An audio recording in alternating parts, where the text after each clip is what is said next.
Welcome to Communion Architects. Thank you for joining us for another podcast.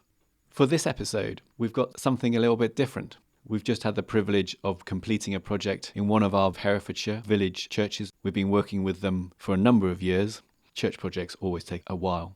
This year we've got to the completion. The building is now being used for the vision and the mission that it was set up to do. It's obviously always amazing when you get a project over the line and see all the dreams and the ambitions being delivered. We often say that when we work with people on their houses, the joy of the project is being able to see their individual lives being transformed. When we work with the churches, the absolute joy is starting to see a community transformed. This is what I believe that this recording actually brings you a slice of, a sense of. To introduce the project, St. Michael's Church is a 13th century church in the centre of a Herefordshire village. And when we started the project, it was typical in that it was beautiful, it stood there for a long time. Unfortunately, it had very difficult access in order to get from the churchyard into the church. There was a stepped access. It had no loo and it had no toilet facilities. The church was fully stocked with fine Victorian pews. However, even though the church is of a really generous size, there didn't seem to be any space. And therefore we worked closely with a small group of people who had an ambition and a vision to use this church for more than it was currently doing. They had an ambition to have a kitchen where they could serve teas and coffees and welcome people with food, as well as their existing offering of Sunday morning services. They also had an ambition to have a toilet inside the church. It's so difficult to run any kind of public service without a toilet. And they also realised that if people couldn't get into the church, then all the good work of a toilet and a kitchen would not be fully realised. They had a vision for getting level access or a ramped access in order for everyone to be able to use the church whenever they like. And so very carefully, we worked with the church and we came up with a plan. Now, a lot of our church reordering schemes look at larger projects. The joy of this project was its pure simplicity. We only worked in the north aisle of the church. We looked to free up that north aisle by taking out the pews and creating some open, flexible space. And in that space, we designed a kitchen, a toilet, and a ramp. The rest of the church, although there is still ambition to do some more reordering, is essentially left exactly as it was. And therefore, the delight of going to this project and seeing everything that is delivering is amazing. It's such a pure and simple idea, executed in a way that everyone seems to love. At Communion Architects, we like to work with our clients on a series of stages, and this was exactly what happened on this project. So stage one, when working with church communities, is about the scope and the scale of the project and understanding the vision, and carefully planning out a scheme that actually is a good fit for the building and the available resources that the community can bring to bear. Once this is established, there is the more complicated aspect of gaining a faculty consent for the scheme.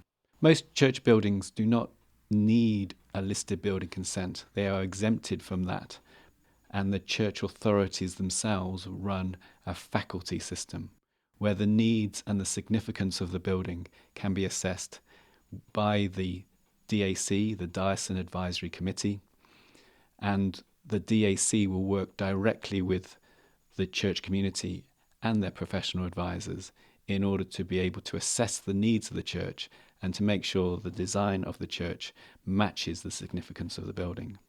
Due to the importance of the historic building, these are often very complicated discussions, and at the same time, the DAC will liaise with other statutory consultees such as Historic England, Victorian Society, Georgian Society, Society for the Protection of Ancient Buildings, in order to ensure that everyone's view about this national asset is taken into account. And as we go through that process, there is often discussion and important changes made to the design to ensure that at the end of that process, we can have a scheme that meets everyone's requirements. And then the DAC recommends that scheme to the Chancellor, and the Chancellor will actually rule on whether a faculty should be granted. That is all part of our stage 1 service that we offer for churches, and it is a really important service in that we go from people's visions and ideas to creating a drawn scheme, to developing that scheme, to engaging with the church family and the local community, and also engaging with the DAC, national bodies, in order to complete a design that is going to win that approval. And at the same time, that design has got to be fit for purpose, but also it's got to match the scale of the resources that can be brought to bear. We're very passionate at Communion about making sure that we can deliver projects. Very careful decisions are needed to be made about the scale, the scope, how much will this cost. However, at the end of the stage 1 scheme, what you have, instead of a series of ideas, you've got a drawn plan, something that has gained consent, and one that matches the anticipated resources that the church family can bring together. After this point, we kind of shift gears, and it's all about the detailed design, and it's about delivering information in order for the scheme to be signed off in detail by the people who are going to use it, but also priced by local, competent, experienced contractors who can commit to the church that they will deliver this scheme in a timely basis and to an agreed budget.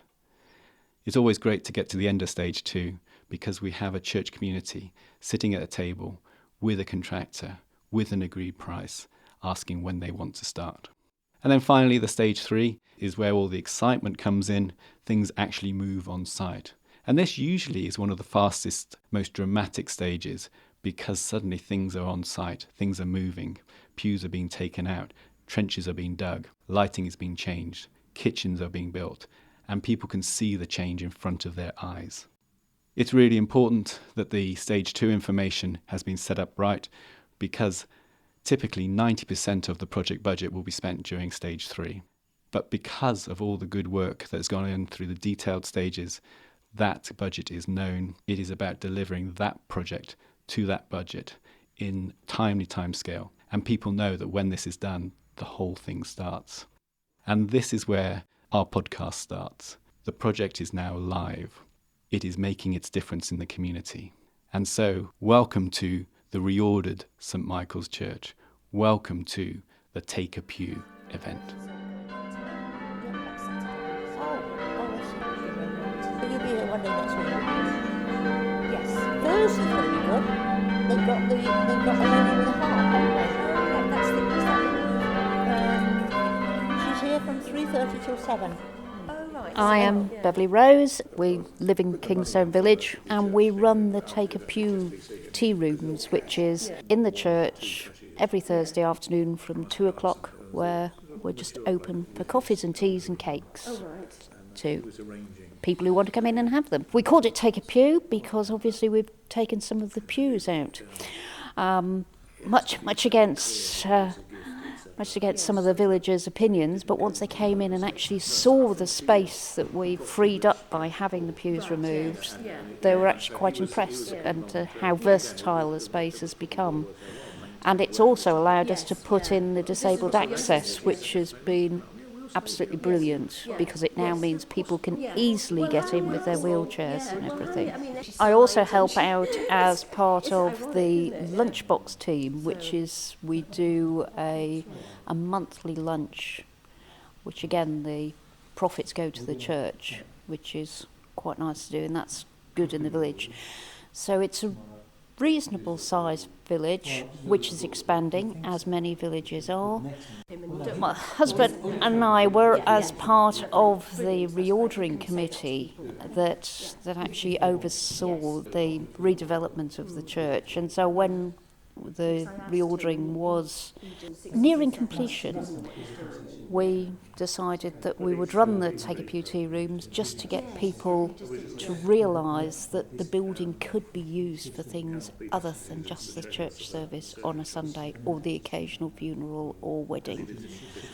And it's worked quite well. People come in and they relax and they find their friends and everybody's welcome to come in. So if somebody walks in, they're immediately dragged onto a table, which is really nice. And there is very few places around here where somebody can go for a cup of tea and a cake and a gossip. So it's really useful. And of course the best thing is we've got a toilet. When it comes to big family events, having a toilet is wonderful. Just being able to come out on a Thursday afternoon and meet your friends, it's nice that they can come out and actually do it. And it's in walking distance, they don't have to worry about getting a bus, getting into the car. They can just come and know that for an hour or so they can chat to their friends. And so although there's nothing concrete you can put your finger on, you know it from the buzz and the conversation that it's quite good. Yeah, it's brilliant. We'd like more. We want more people. My husband and I both came into the reordering. It was interesting in that we all were going in for the first time, the whole committee, and there was a steep learning curve on how things were doing and how things were organised, gathering the money, deciding what we wanted, what we needed, what we didn't need, what was too much, persuading people that what actually we wanted and needed. The hardest thing was finding the money and knowing where to go to, because quite often it might be somebody would say, right, you can have some money, but you've got to have so much in advance, or you've got to a certain stage with the work, or you've got to prove this, that and the other. And or even for something like the National Lottery, if we'd have gone to them, we'd have had to employ a project manager, and it would have been bigger. It might have been 2 years down the line, and we may not have got the money, and then just finding things. And then there was the joy of Welsh water, because obviously with the toilet and the kitchenette we needed drainage. So we contacted Welsh Water and we duly dug the trench going out to the road to where Welsh Water said that the sewage would connect up, and the village had said to Welsh Water, no, there isn't any sewage, and they said it's on our plans.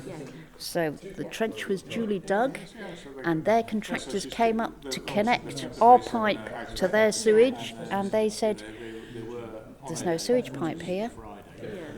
So we had to dig another trench and take it out in a completely different direction. And the small print at the bottom of Welsh Water is, we do not take any responsibility for the information we supplied. That was probably the biggest pain. We were lucky in that we were able to sell off a building that the church owned, and so that provided an initial pot, and then we got additional funding from about 6 or 7 different charities, including the Herefordshire Historic Churches, who provided the money for the ramp that you see behind you. I'm Catherine, and I live just down the road from the church, in a bungalow. I've lived in the village for about 35 years, and I'm from Norfolk originally, and I came to Hereford through the Air Force. I finished up at Credon Hill, and I stayed. And I love the county. It's a beautiful county. I come here every Thursday. It's a lovely event because there's so many people here that we know, and we have a good old chat. And they have the most beautiful cakes that are made by Beverly. Most of them are, anyhow. And yeah, that's the one event. I mean, I do attend church as well, but really, it was the best thing they did when they made this kitchen, and it really is a beautiful kitchen. I mean, that centerpiece was made from the pews that they took out from here. So it cut down on the price, I suppose. And I think all the tiles at the back were made by Beverly and Hilary, the vicar. They were designed and made by them, and they're the same in the toilet. And the toilet is lovely as well. You could eat in there. It's so nice. It really is a lovely toilet. and there are people that tend to come to church now because they've got a toilet. You get a lot of elderly people and they do need to use the toilet, and they wouldn't come because there's no toilet. Well, they can now, can't they? And they do. When they were talking about making a kitchen and taking the pews out, a lot of the elderly people in the village, they really, really didn't want it, you know. I suppose they get stayed in their ways, don't they, you know, and they don't like changes, do they? But I always thought it was a good idea because, you know, we were losing the amount of people that were attending church. And it seems to be like as people die off, like the youngsters are not coming in. And it must be very difficult to try and get them to come to church, isn't it, you know? My name's Jude Petrovska. On a Thursday afternoon, a couple started up an afternoon session called Take a Pew. Basically, it's a coffee afternoon that members of the public can come to. Anybody can come along and buy a lovely piece of cake or a scone and have a cup of tea and a coffee and sit down at the tables and have a chat and get to know other people. And it's really, really popular. Initially, when it was started, I thought that it wouldn't be that well attended because it was on every week, but it's been a lifeline for some people. And people who don't necessarily come to the church come as well, but they feel able to sit and relax and have a coffee and a chat, and it's a really important part of the community. Changing the access hasn't affected the numbers that come to a Sunday service. It has, but providing the tables has provided a nicer area to sit and have teas and coffees after a service.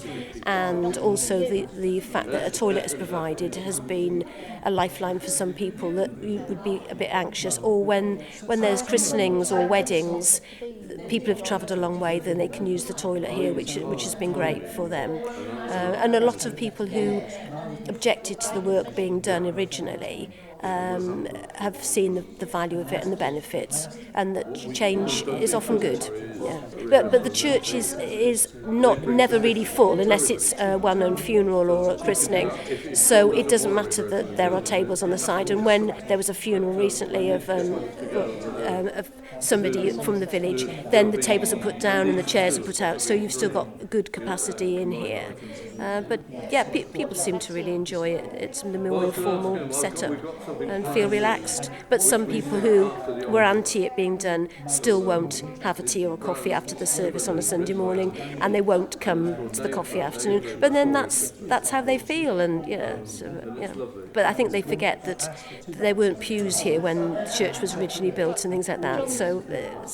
But we haven't got that emotional attachment to the church because we haven't been coming here that many years. But for the people that have been coming here since they were children, then they've got a stronger attachment to it being kept the same. So you can understand their point of view as well. Yeah. Well, I'm Roman Petrovsky, retired now, but I used to teach. I'm married to Jude. We're members of this local church, and we often come to Take a Pew. We like coming here because it's nice to meet socially with people, have a bit of cake and coffee and tea. But also we feel it's a way of the church reaching out to the wider community, in a non-church. But also we feel that it's a way of perhaps people coming into a church and not feeling intimidated and realising that it is a welcoming place. It's a place where people can come and meet with friends and perhaps family. Yes, and obviously people can come and chat and catch up with each other. And I think for one or two people, it's probably maybe a highlight for them because it is, they then feel they're part of a community, whereas maybe they're on their own or they're widowed or whatever. And this is a focal point for people to get together and, sharing a bit of community. This is fantastic for breaking down barriers that people, perhaps those who have certain stereotypical views of church and say it's not for me, and yet they come in here and realise that you can sit down and have a normal conversation with people and chat and get alongside people. My name's Bernard, and I'm sometimes called the vicar's wife, but I'm actually the vicar's husband, and we've been here about 4.5 years. Soon after we came here, it was mooted that there was money to reorder the church, and so we didn't know quite how to do it, and we put forward scenarios as to how we could put a loo into the church, and it was decided that we would form a project group of about 6 people, not too big a committee, because the bigger the committee is, the longer decisions take to make. So we had 6 of us, and I was the project leader for that, and we decided that we would dispense with the pews on on this side of the church, and which is the north side of the church, and see if we could sell or have them recycled. And we sold 6 of them, and the rest went for recycling, which I'll mention later. And trying to get grants to match funding grants. We had a certain amount of money from the sale of the church school hall, which is next door. So we had a certain amount of match funding, which is a tremendous asset. And we managed to accumulate £51,000 in grants, which we matched and just added a little more to it. And now we've ended up with this project that we have here. When we first took out the pews, the space looked absolutely huge. It was surprising how much room and how much floor space pews actually take up. So it was big enough for a dance floor, but perhaps one day. Anyway, so some of the pews went, as I think has been mentioned before, some of the pews went for recycling, and they're made into some of our furniture here. And the other pews were sold off, mainly locally. We wanted them to stay locally so that the local people had the first chance, and I think 5 out of 6 are actually still in the village, somewhere or other. And we looked for ways of developing this project. It took about a year in total, I suppose, from us commissioning an architect to most of the work being done. And then it took another year for us to get the ramp done, because the engineering involved in the ramp apparently is quite advanced. It's well used. A lot of people that don't like the steps because they say they're steep come in the other back door and they use the ramp, as besides the people in wheelchairs and those with Zimmer frames. And as you can appreciate, with the church congregation getting older, there's an increasing number of Zimmer frames about. We have a faculty to do more work here, but that's a matter of finance. Whether we'll get that done or not, I don't know. But we need another 10 or 12,000 quid to do that. Well, we keep praying, and maybe it will happen. The next thing would be to make the choir pews, put those on rollers, so that we can move them out of the way, because there isn't room between the choir stalls for a coffin and pallbearers. There isn't room there.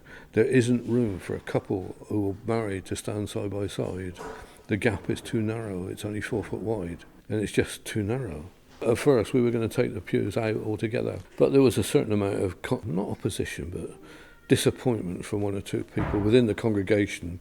And I just thought, well, okay, let's meet them halfway. And so we're looking at putting them on rollers, but getting somebody to do the job is another bag of beans. We also want to move the font for the same reason, that it's in the way of certainly of a funeral procession coming in. And a wedding procession as well. It's in the middle of the aisle, and it's a crazy place to put it in the first place. To begin with, it's much easier now for people with weddings and baptisms, and we have some very big funerals here, and to have the facility of a toilet within the church is a huge asset, and it is soundproofed. That's most important, as you can appreciate. The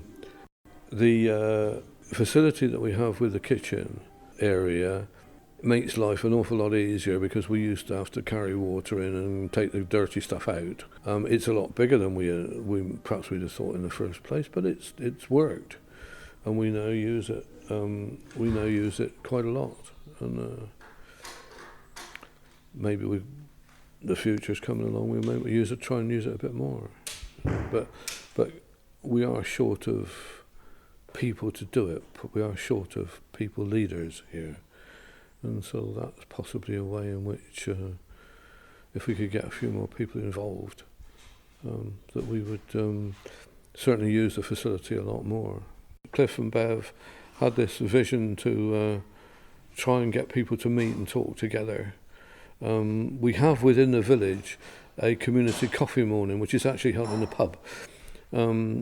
So they thought, well, okay, maybe there's a case for an opportunity, rather, not a case, an opportunity to have a get-together on a Thursday afternoon. And it's proved very popular within the village. We have had as many as 40 people through on a Thursday afternoon. It depends on the weather, it depends on whether people are on holiday. I mean, at the moment we're in the middle of pensioners' holidays, so there's not so many pensioners about. But we had 20 people in today, and that's great. It's great. It's a place for people to come. There is nowhere else in the village where people can just drop in for a cup of tea, a cup of coffee, and some wonderful cake. So it is a facility for the village, and long may it be so. I think right at the very beginning, I have a tremendous faith in Christ. I firmly believe that if we ask, eventually we will receive, but not in our time, but in God's time. And I think that this has come about as a matter of prayer and as of a complete faith in what we're doing and people and in Christ. And that's where I stand, on the solid rock. It's open until 8 o'clock at night. I think Bernard's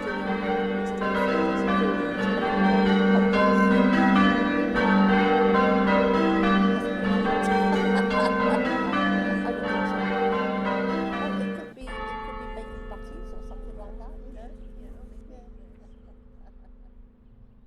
Well, I really hope you enjoy that. I just love listening to people talking about the projects. So many of us will be involved in trying to imagine what it would be like if we could put a kitchen, if we could put a toilet, if we could make our church accessible, if we could create a little bit more space. And this is something that this community has delivered. And isn't it wonderful to hear those things being talked about? And it is the simple things in life, the joy of a soundproof toilet in the church and the difference that makes, the way that people can now access that church. They can come, they can relax, they can enjoy a service, they can now also enjoy a cup of tea and a piece of cake. The buzz of the kitchen, the chink of the cups, the hum of conversation that is accompanying the tea and the cakes. And the tea and the cakes are simple once you've got the kitchen in. And also the indication of how difficult it was in order to do it without running water, without the facilities, without the sink. And it is the simple things that make the biggest difference.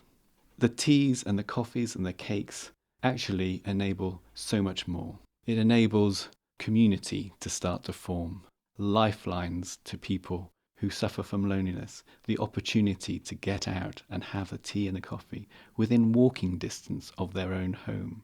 Especially for those who find transport difficult. This is a Herefordshire village. Public transport is very difficult. But this project delivers something on the ground in their village for them. It is also so exciting to hear new vision coming into these buildings. People stepping forward and saying, I'd love to run a tea and cake event in this place. The opportunities that now that present. It is fair to say that these people lived in the village, they were part of the church community, but they did not have the opportunity to do these things before they invested all their hard work in order to deliver a project such as this. And also the very silent infrastructure that now probably no one really thinks about, the opportunity that now there is a ramp there. And so people can now just actually get access to the building in a way that wasn't there before. So I always think that the success of these projects is about transformation. This is about transformation of people's lives, transformation of a community that now has facilities that they can now use, and those facilities become the building blocks of community. It is also really, really interesting to hear, although there are these new church services, a tea and cake event is a new church service, it's the way that these facilities help those traditional church services, the weekly Sunday meeting, can now have tea and coffee after the event. And the real difference that makes within people's relationship, the opportunity to spend more time with people who live in the local area.